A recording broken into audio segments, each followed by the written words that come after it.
You are about to embark upon the great crusade toward which we have striven these many months. The eyes of the world are upon you. The hopes and prayers of liberty-loving people everywhere march with you. In company with our brave allies and brothers in arms on other fronts, you will bring about the destruction of the German war machine, the elimination of Nazi tyranny over the oppressed peoples of Europe, and security for ourselves in a free world. Good luck, and let us all beseech the blessing of Almighty God upon this great and noble undertaking.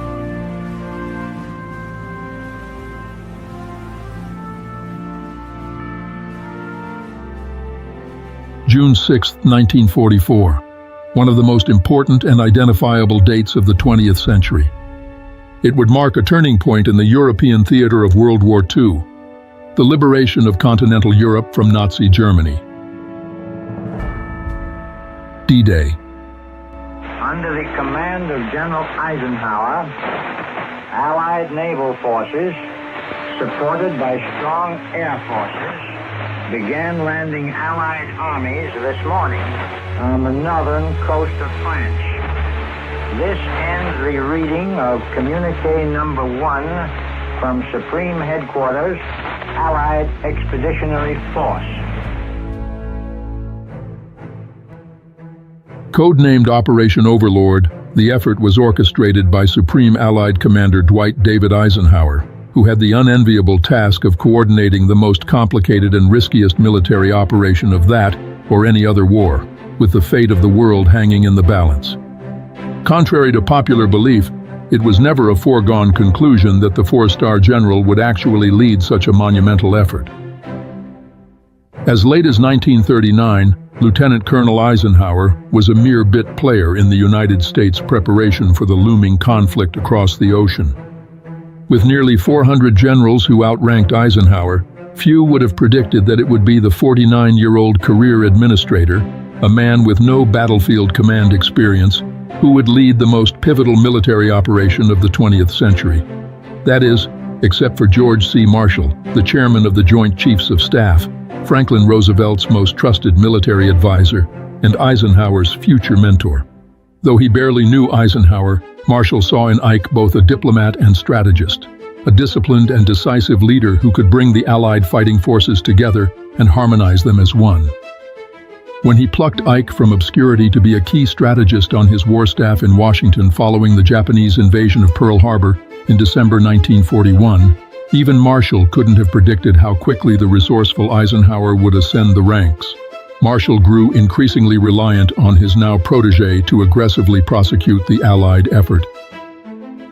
In 1943, President Roosevelt surprised everyone when he tapped Eisenhower, and not George Marshall, to be the supreme Allied commander in Europe, the person responsible for dismantling the Nazi war machine once and for all. FDR's intuition, of course confirmed by later successes, was that Ike was best suited to lead the Allied coalition's full frontal invasion of France. The Tunisian front, a quagmire of mud. Here, the Commander-in-Chief, American General Dwight Eisenhower, discussing plans for the final offensive.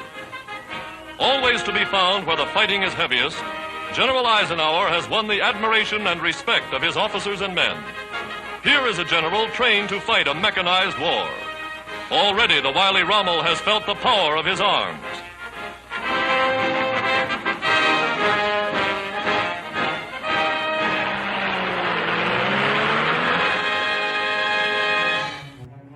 Soviet dictator Joseph Stalin had been pleading for a second front in France almost as soon as the Nazi forces invaded Russia in June 1941. With the Soviet forces exhausted, depleted, and on the verge of collapse from taking the brunt of the Nazi assault, they were desperate for an Allied landing across the English Channel to ease their load.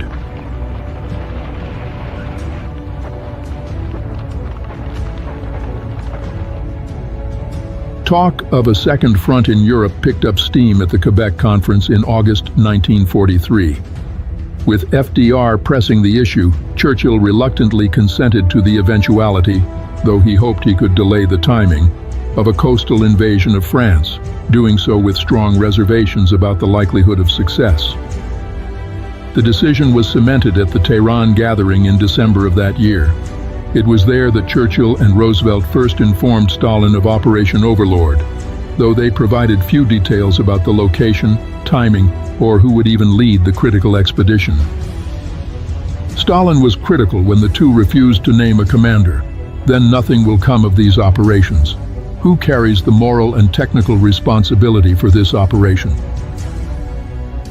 Planning for the liberation of Europe would begin in earnest in the winter and early spring of 1944. The scale and logistical complexity of the operation was beyond anything ever conceived in the history of warfare, and it would take all of Eisenhower's genius to pull it together in a matter of only months. Even as late as then, there wasn't total consensus among the Allied leadership that a risky and unprecedented coastal landing in France was the best way to go. British Prime Minister Winston Churchill, for one, still harbored many of the reservations he had been carrying for years about an amphibious assault of continental Europe. It was too risky, too complicated, likely to fail. While he acquiesced to the planning and was outwardly supportive in meetings, in private, he lamented the untold lives it would cost. I then realized for the first time that Mr. Churchill hadn't believed in it all along and had had no faith that it would succeed. It was quite a shocking discovery, Eisenhower would confide in his diary a month before the invasion. But if unconditional surrender was the ultimate goal, the road to victory would have to go through Paris. There was no way around it. An operation this complex, this pivotal, this risky would have to be planned in total secrecy. The element of surprise, when and where, was the only real advantage the Allies had. The entrenched and fortified Nazis, dug in and resolute, held most of the cards, which meant the Allies only had one shot at executing an audacious beach landing in France.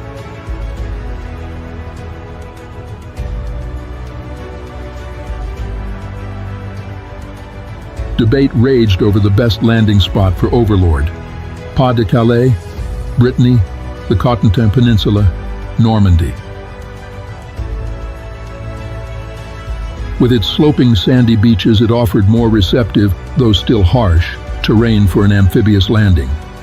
Its proximity to the Isle of Wight with its naval ports and railways in southern England made for convenient troop and supply transport and staging for the impending armada.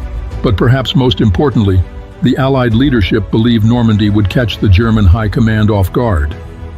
Hitler and his general staff suspected the landing would come at Pas de Calais, the closest point between France and England, and a seemingly natural place for a cross-channel expedition. And to that end, the Allies made sure of it with Operation Fortitude, the elaborate and well-documented deception campaign of phantom armies and phantom movements that all but convinced the German High Command that the main thrust would be in Calais. The deception subterfuge had worked. The weather was a different story, the one variable that Eisenhower and his staff had no control over. Planners had to factor tides, the time of day, and the phase of the moon, with satisfactory conditions for a landing occurring only a few days each month. With such a narrow window for launch, precise weather forecasting could make or break the Allied effort. Group Captain James Stagg of the Royal Air Force, Eisenhower's chief meteorologist, played a pivotal and underappreciated role in the story of D-Day. Ike had chosen June 5th, the first opportunity in a narrow 3-day go window, but reluctantly postponed only hours before giving the order on the Council of Stagg, who believed severe weather was barreling toward the Channel, though his American counterparts disagreed. Stagg's prescient call averted catastrophe, and when he saw a brief respite the following day, Eisenhower pounced, giving the order to launch the Armada across the English Channel. And with that, the liberation of Europe had begun. Historians have forever debated if the person makes the moment or the moment makes the person. It's a tautology more than a question, one without an answer. But it's hard to argue against Dwight Eisenhower being fitted for the times. Marshall plucked him from obscurity. Roosevelt put his faith in him. His men trusted him, and Ike reciprocated in kind. Late in the evening of June 5th, after he had given the final order to proceed, Eisenhower hastily scribbled a note. Our landings in the Cherbourg-Havre area have failed to gain a satisfactory foothold, and I have withdrawn the troops. My decision to attack at this time and place was based on the best information available. The troops, the air, and the Navy did all that bravery and devotion to duty could do. If any blame or fault attaches to the attempt, it is mine alone." He put the note in his wallet, never to be used.